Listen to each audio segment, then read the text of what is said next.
নমস্কার, মিতালিস কিচেনে আপনাদের স্বাগত জানাই। আজ আবার একটা নতুন ভিডিও নিয়ে হাজির হয়েছি আপনাদের সামনে। আজকে আমি বানাচ্ছি ছানার ডালনা।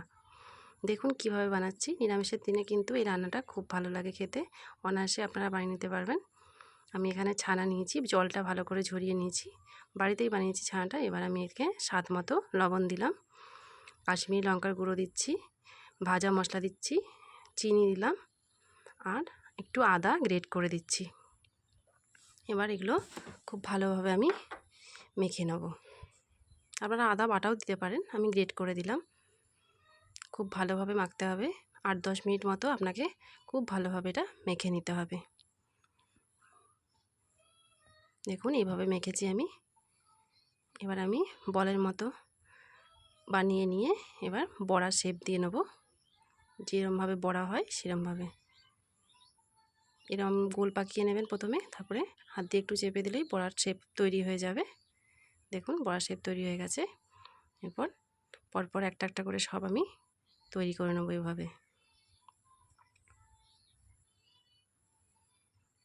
আপনাদের যদি ছানাটা একটু নরম হয়ে থাকে তাহলে 1 চামচ মতো ময়দাও এতে অ্যাড করতে পারেন, তাহলে আর একটুও ফাটবে না বড়াগুলো তৈরি করতে গিয়ে। এরপর একটা পেস্ট বানিয়ে নেব। একটু আদা কুচি দিয়েছি, 2টো কাঁচা লঙ্কা, একটু পোস্ত আর একটু কাজু, একটু জল দিয়ে খুব ভালোভাবে পেস্ট করে নেব এটা। দেখুন পেস্ট করা হয়ে গেছে। এবার আমি কড়াইয়ে সরষের তেল দিচ্ছি কিছুটা। এবার একটা একটা করে বড়া সব আমি ভেজে নেব। আস্তে আস্তে করে দেবেন যাতে ভেঙে না যায় বড়াগুলো। এমনি ছানা খুব নরম হয়, আমি যেহেতু ময়দা দিইনি, বড়াগুলো আমার খুব নরম হবে। দেখুন আস্তে আস্তে করে উল্টে নিচ্ছি, হালকা হাতে উল্টাবেন, তাড়াহুড়ো করবেন না, তাহলে একটাও বড়া ফেটে যাবে না। এক পাশটা ভাজা হয়ে গেছে, এক পাশটা আস্তে আস্তে উল্টে নিচ্ছি। দেখুন সব বড়াগুলো আমার ভাজা হয়ে গেছে। এবার আমি একটা একটা করে বড়া তুলে নিচ্ছি।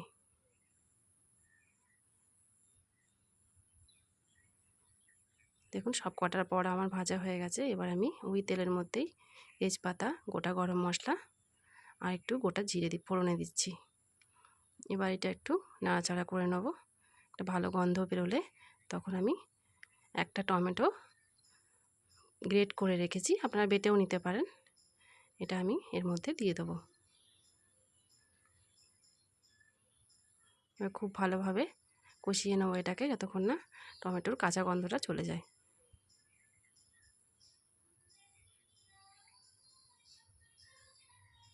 দেখুন খুব ভালোভাবে নেড়েচেড়ে কষিয়ে নিয়েছি। এবার আমি এতে গুঁড়ো মশলাগুলো একে একে অ্যাড করব। কাশ্মীরি লঙ্কার গুঁড়ো দিলাম, স্বাদ মতো লবণ দিচ্ছি, জিরের গুঁড়ো দিলাম, ধনের গুঁড়ো দিলাম আর হলুদের গুঁড়ো দিলাম। এবার সব মশলা ভালোভাবে কষিয়ে নিচ্ছি। অল্প একটু জল দিয়ে আরও ভালোভাবে কষিয়ে নেব যতক্ষণ না মশলা থেকে তেল ছেড়ে আসে।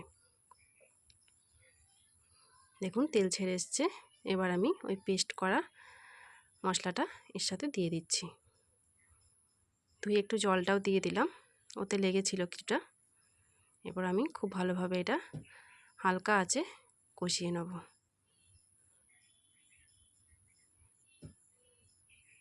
দেখুন আস্তে আস্তে কালারটা কত ভালো আসছে, তেল ছেড়ে গেছে, মোটামুটি কষানো হয়ে গেছে। এবার আমি একটু এর মধ্যে স্বাদ মতো চিনি দিচ্ছি। নিরামিষ তো একটু মিষ্টি মিষ্টি হলে ভালো হয়, তাই আমি 1/2 চামচ মতো চিনি দিয়েছি। দেখুন মশলার থেকে আমার তেল ছেড়ে গেছে, খুব ভালোভাবে কষানো হয়ে গেছে।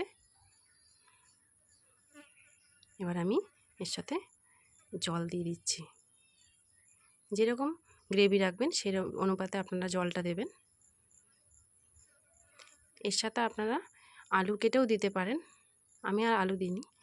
এরপর ওপরে আমি একটু কাসুরি মেথি ছড়িয়ে দিলাম। এবার আমি ফুটে উঠলেই চাপা দিয়ে দেবো। ফুটে উঠেছে, আমি চাপা দিয়ে দিলাম। চাপাটা খুলে দেখি, 5-7 মিনিট পর চাপাটা খুললাম, আঁচটা কমিয়ে দিয়েছিলাম। দেখুন গ্রেভিটা অনেকটা ফুটে এসছে, কমে এসছে। এবার আমি বড়াগুলোকে এক এক করে সব দিয়ে দেবো।